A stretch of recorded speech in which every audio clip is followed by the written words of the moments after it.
Beneath the ocean's depths, mermaids coexist harmoniously with a myriad of sea creatures, all under the benevolent reign of King Triton, a mighty ruler known for wielding his imposing trident. Amidst this aquatic realm, a special night has arrived, the eve of the Crimson Moon, a unique occasion when all of King Triton's daughters come together to partake in a joyous celebration. However, within this gathering of aquatic princesses, there is one notable absence, and that is Ariel, a young mermaid who is also referred to affectionately by the king as the Little One. Ariel, unlike her siblings, nurtures a burning desire to stand out from her underwater companions. She yearns for a life that defies the norms of the oceanic domain she calls home. Her heart is captivated by the world above the water's surface, where individuals can experience the joy of dancing on legs, traverse paved streets, and even employ forks for grooming their hair. In essence, Ariel envisions a world where possibilities expand beyond the confines of the sea, and she longs to explore this enchanting realm of human experiences beyond the waves. Sebastian, Triton's small crab companion, has the responsibility of overseeing Ariel and ensuring she remains close to home. However, due to his small crab legs, he struggles to keep up with Ariel's pace.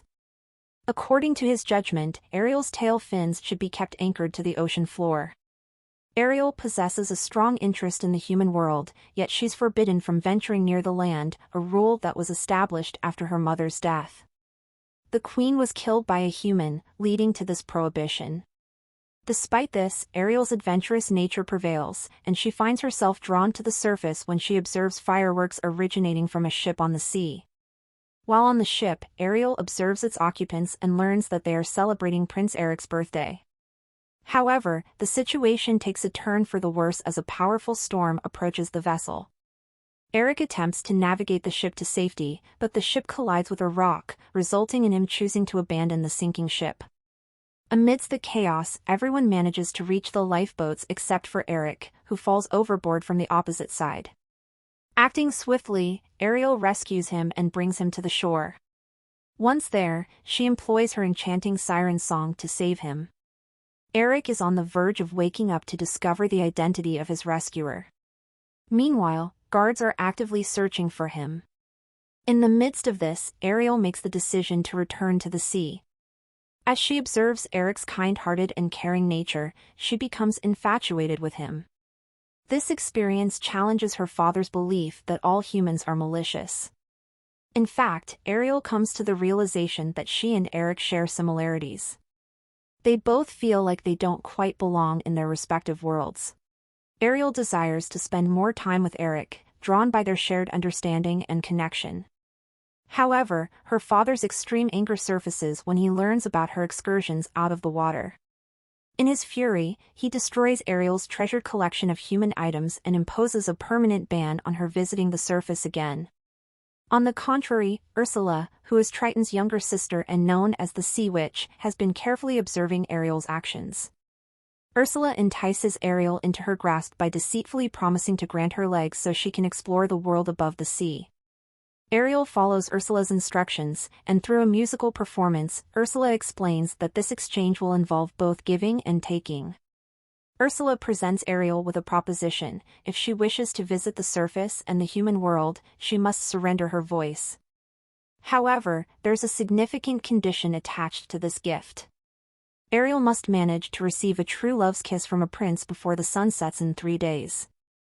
If she fails, she will be forced to return to the sea and remain under Ursula's control forever. Oblivious to the consequences, the inquisitive Ariel ultimately agrees to this arrangement, sacrificing her voice and even a scale from her tail to transform into a human. Ensnared within a fishing net, she is captured and transported to the palace by a fisherman. Concurrently, Eric embarks on a quest to locate the young woman who had saved his life among the neighboring islands, yet his efforts remain fruitless. Meanwhile, with Ariel now residing within the castle walls, the consensus is that she is the enigmatic girl Eric seeks. However, due to her inability to speak, Eric is unable to identify her without the mesmerizing siren song that once graced his ears. Despite this obstacle, Ariel's optimism remains undiminished. Eric discovers himself increasingly drawn to her due to her boundless curiosity about her new surroundings. A whole day is devoted to Eric enlightening her about maps and various subjects, while she reciprocates by demonstrating the functionality of the underwater artifacts he has amassed over the years. As Sebastian aptly observes, their compatibility is evident. Nevertheless, a substantial predicament arises. Ursula has unleashed yet another enchantment that erases Ariel's memory of the need for a true love's kiss. Ariel and Eric share an entire day together, during which Eric becomes so engrossed in her company that he momentarily forgets about the mysterious girl who had rescued him.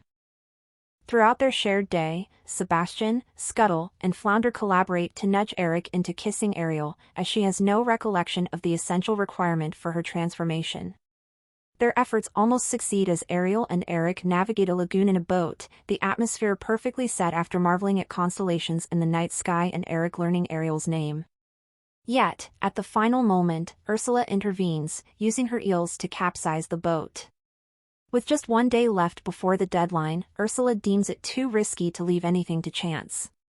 Consequently, she decides to emerge from the depths and reveal herself to the surface world, driven by an unwavering determination to exact revenge on Triton and seize control by any means necessary. The reminder comes from Grimsby, the Prime Minister, who prompts Eric about the singing girl he's been seeking. Even though Eric's mother considers the idea to be fanciful, Eric resolves to dedicate another day to his search for her. Simultaneously, he secretly wishes to spend more time with Ariel. Appearing in an enchanting guise, Ursula takes on the form of a beautiful maiden. Around her neck hangs the pendant shell containing Ariel's stolen voice. She employs her dark magic to deceive Eric, effectively convincing him that she is the very person who saved his life. The news spreads like wildfire through the entire castle, creating a buzz of excitement. To commemorate Eric's apparent discovery of his dream woman, the Queen decides to organize a grand celebration, officially introducing Ursula to the entire town. Meanwhile, Ariel comes to the realization that Eric has seemingly found another person to hold his affections. Overwhelmed by her emotions, she flees from the castle's confines. Though her retreat is merely a short distance away, she rests upon a rock directly in front of the castle. Despite his growing discomfort with the unfolding events, Eric reluctantly goes along with the prevailing narrative. Eventually, the Queen bestows upon Eric a significant token, her mother's ring, intended for his future spouse. However, Scuttle manages to uncover the truth of the situation and swiftly relays this crucial information to Ariel, who remains uninformed about Ursula's treacherous plot.